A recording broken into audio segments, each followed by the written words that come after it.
माननीय आयुक्त शीतल तेली उगले मॅडम, त्याचप्रमाणे उपायुक्त गोलब सर यांच्या मार्गदर्शनाखाली सोलापूरमधील प्रसिद्ध झू चौपाटी या ठिकाणी ज्या काही 33 गाड्या होत्या, भेळच्या कचोरीच्या, अशा 33 गाड्या होत्या।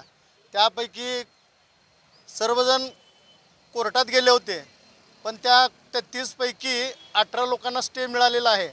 त्या ज्याला स्टे मिळाला नाही त्यांच्यावर 15 लोकांवर कारवाई करण्यात आलेली आहे। त्यांचे खोके, त्यांनी जे काय वर शेड वगैरे मारलेलं होतं ते जागेवरच निष्कासित केलेलं आहे।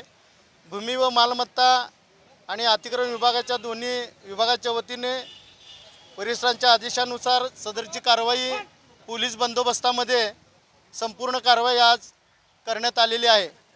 आणि जे राहिलेले 18 गाळेधारक किंवा खोकेधारक आहेत त्यांचीसुद्धा कोर्टाच्या आदेशानुसारच पुढील कारवाई होईल असं या ठिकाणी मी नमूद करतो।